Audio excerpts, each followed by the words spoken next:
Open Rally Championship moves across the water to the serene beauty of the Isle of Man for the Tudor Webasto Manx International Rally. But before the heat of the competition, there's a lot of hard work to be done, because the rally is one of 3 in the championship which allows pace notes, with the competitors driving over the special stages beforehand to compile their own type of shorthand. The navigator's notes give details of how fast each bend can be taken and warn of hazards to watch out for. Medium right, 100.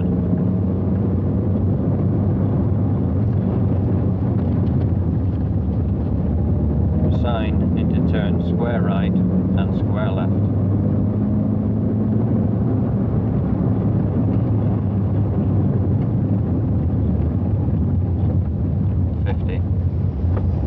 In this case, Jimmy McRae and co-driver Ian Grindrod exchanged their 400 horsepower MG Metro 6R4 for a standard road-going MG Montego and compile the notes as they drive over the route at less than half the speed at which they'll be competing. Flat left 50. Post into easy right. Into easy left 70. Turn hairpin left.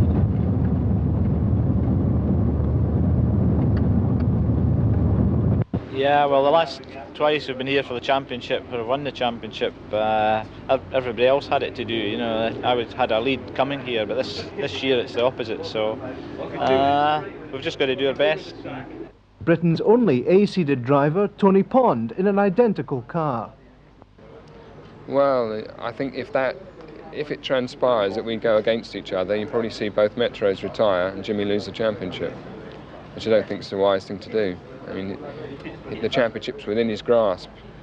I would think if he worries about fighting with me, then he could say goodbye to the championship. But I don't think he'll do that. I think he knows exactly what he wants to do, and to be the British Rally champion again, it's got to be the answer. Another Scot wanting to do well is Andrew Wood in a Vauxhall Astra GTE. Yeah, the engine's got a different cam in it now than what it had earlier in the year. It's a bit calmer, but I think it's more suited to the tarmac conditions. When you say it's got a different cam, what have you done to the cam? I don't know exactly what they've done. It's a different profile cam, which gives it more top-end power. Takes away the other cam we've got a low power. The power's at the bottom end of the revs, where this one goes up, doesn't come in until 5,500 revs, so it's quite calming. The chicanes, it could be rather difficult, but other than that, the car just pulls and pulls.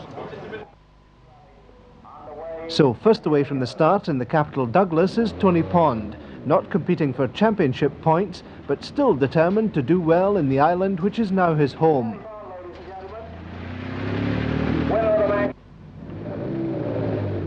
Followed by McRae with a wave.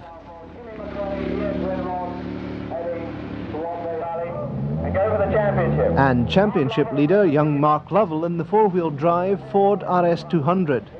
5 was veteran and last year's winner Russell Brooks in an Opel Manta. The stages had a different look this year.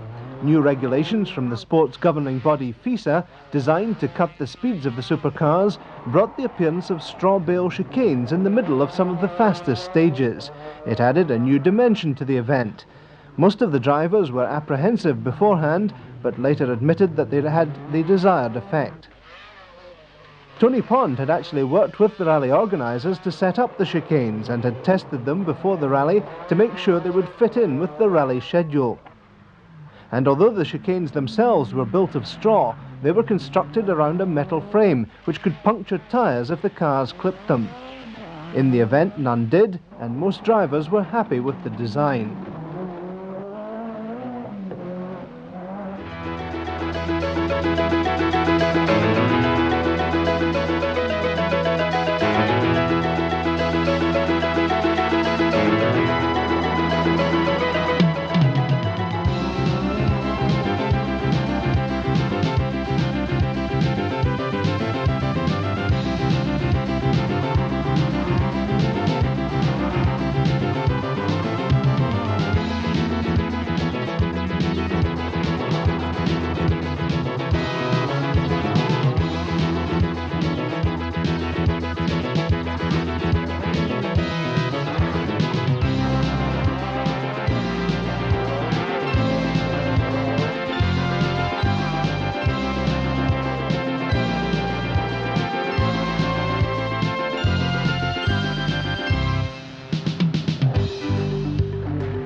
Tony Pond had been taken aback after McRae took fastest time on the first stage, but he got straight back into the pace to be fastest on all but 2 of the remaining 11 stages of the first leg, and was leading by half a minute at the end of stage 12. McRae, meanwhile, was going well and was right up with Pond, only seconds behind the leader on almost every stage. By the end of the first leg, he was lying a comfortable 2 minutes ahead of third place David Llewellyn.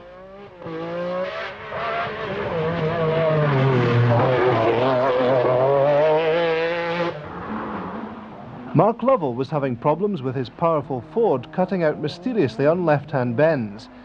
Maintaining a fuller than normal fuel tank helped cure part of the trouble, but it added to the car weight and cost time.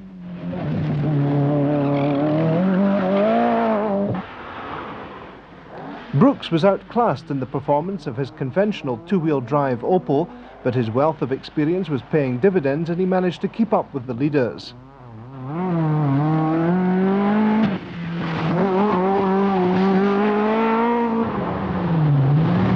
Finn Michael Sundstrom spun his Peugeot 205 towards the end of the first leg, but the diversion cost him only a few seconds and he clocked in 4th place behind David Llewellyn.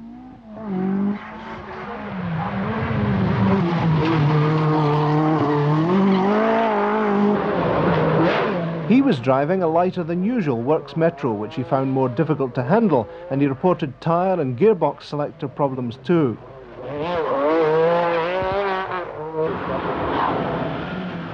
Irishman Austin McHale was having handling problems too, and even a change of front wishbones on the Opel's suspension didn't seem to help.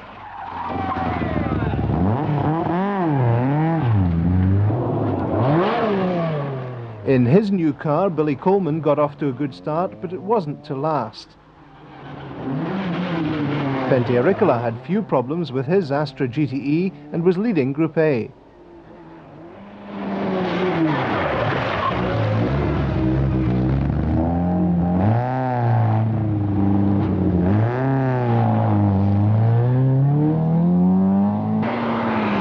But Andrew Wood's camshaft, in spite of his high hopes, was to break in mid-stage just before the end of the first leg, but even before then he was being chased by Harry Toivonen in his Metro.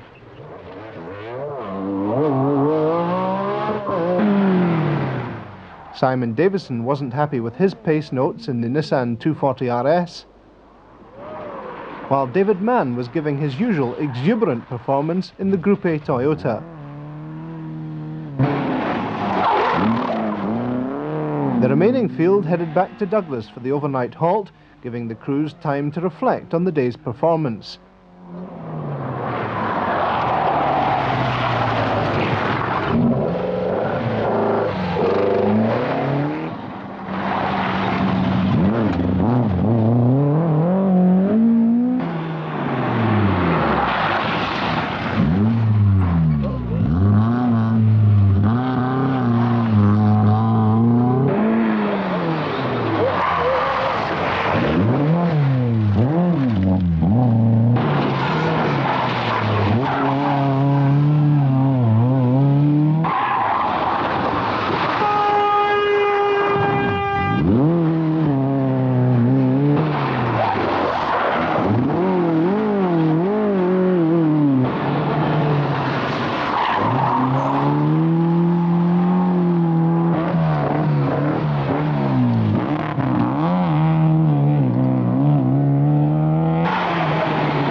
Tony Pond was relaxed and pleased with his outing.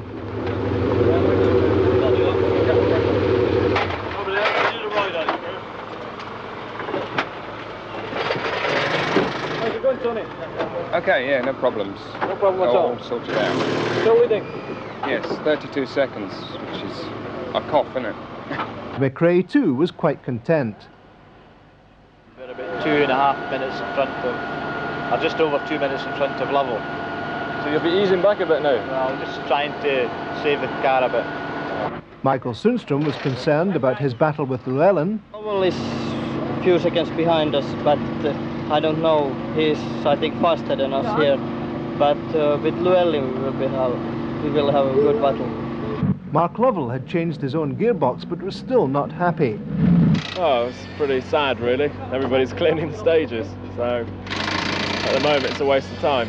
Well, not a waste of time, but it's very difficult. So, but the next 3 or 4, we should better get through those without cleaning them. Yeah. So it's very difficult to get any idea of what's happening when the stages are like that. Pentti Ricola had a teddy bear for company in his Astra and a distinctive T-shirt for the occasion, but things weren't going all his own way.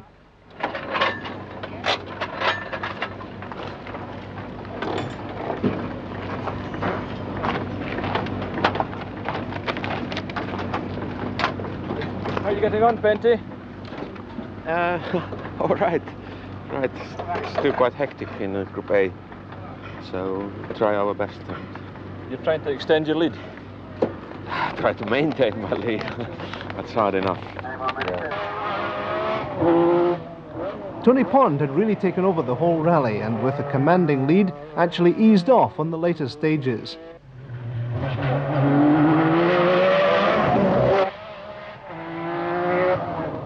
McRae was going well, but it was all to end in disaster when a stone shredded his cam belt and he ground to a halt in mid-stage. That ended not only his rally, but any chance of the championship title. That left second place clear for Llewellyn, who'd pulled ahead of both Sundström and Lovell. Sundström actually set a new record time for one stage, but was still 6.5 minutes behind Pond in 5th place, after damaging his suspension, giving the car a distinct twist.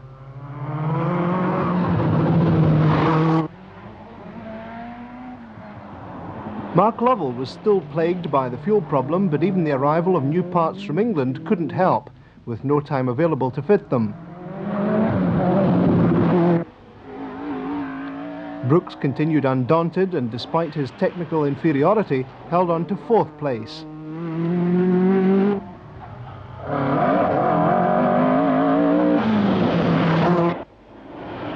In an identical car, things were less good for Austin McHale, still troubled with his suspension.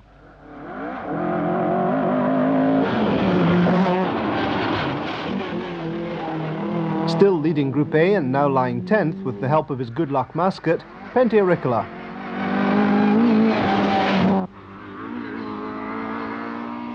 But the Group A title was to go to Brian Wiggins in a similar Astra.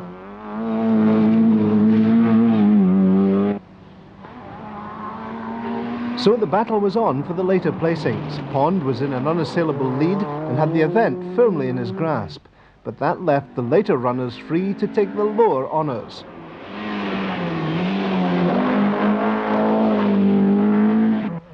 Tony Pond was now just heading for the finish with a steady drive in what had been an untroubled run.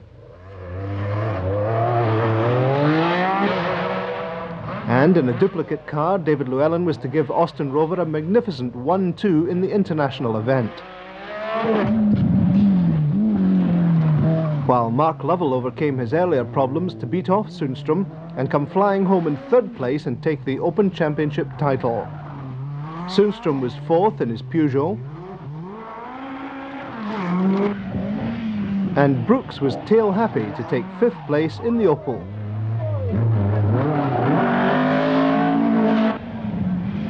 Austin McHale followed 5.5 minutes later, but still in 6th place in the other Manta.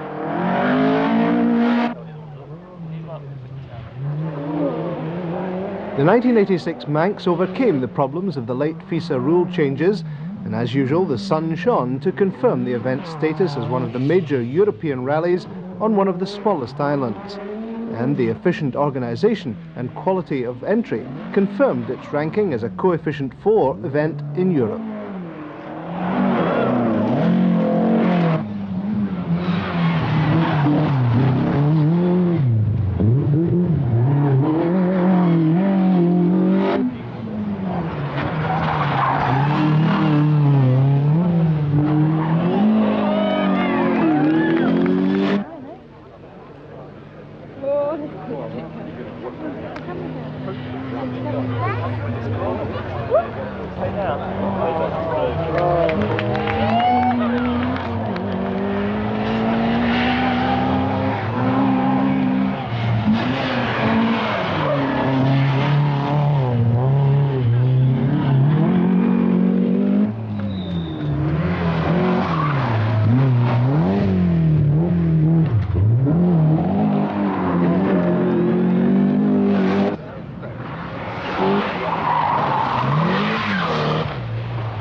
Charlie.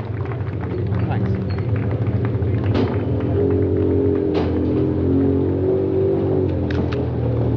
It was double honours then at the finish back in Douglas. Tony Pond was in the winner's role with the champagne, and he chose the occasion to announce his retirement from rallying later this year. But in the background was a jubilant Mark Lovell, taking the Open Championship title for the very first time.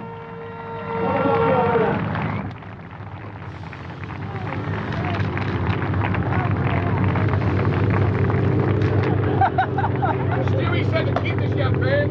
And the champagne flying already, but it'll be particularly flying down here on the left of the ramp as you welcome the 1986 new British Open champion in the Ford RS 200, Mark Lovell.